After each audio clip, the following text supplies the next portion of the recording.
Remember to think about these vocabulary questions as if they are composed of two parts, and one of those parts usually is where the blank is.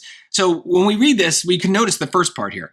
Barring major archaeological discoveries, we are unlikely to ever have blank account of ancient Egypt under the female pharaoh Hatshepsut. So that whole part is kind of like the first piece of this. Maybe there's some clues about what's going on, but I would never try to fill in that blank because I haven't gotten to the second part yet. And I feel like we always need to see both parts. If there's a hole in one of them, then the other one is going to fill it in.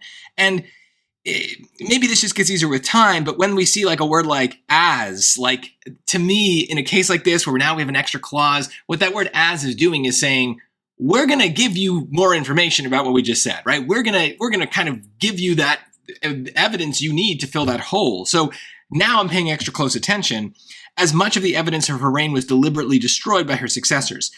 Now, what I love, and this does happen often, is that something about that second part or the other part is going to kind of fill in the blank very easily. I can steal a word from the second part to put in the first part, but it doesn't really happen here. These aren't like, I don't know, symmetrical in the sense that like they are literally repeating the same information, but it's still useful. I see that they've deliberately destroyed evidence, right?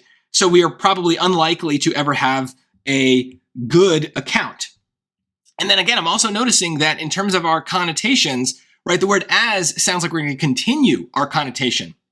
And yet I'm choosing a positive word for that blank, and yet deliberately destroyed sounds pretty bad. So what gives? Well, it's unlikely to ever have a good account, right? So there is this negative, and that negative plus a positive, that's keeping it negative for that first part. So in terms of our connotations, everything's checking out, but there are these little twists and turns.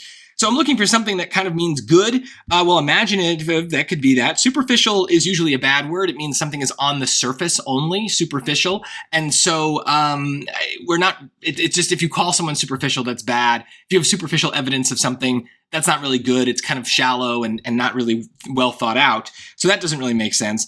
Exhaustive is a word that you're going to think is negative, but probably it could be positive, maybe just more neutral. We'll talk about it in a second. But questionable sounds bad too, right? You're questioning something, you're not sure of it. But we don't want to say it's an imaginative account because we're not trying to imagine things that happen. It's evidence, right? It's a historical account. We want to know the truth, what happened in this person's reign.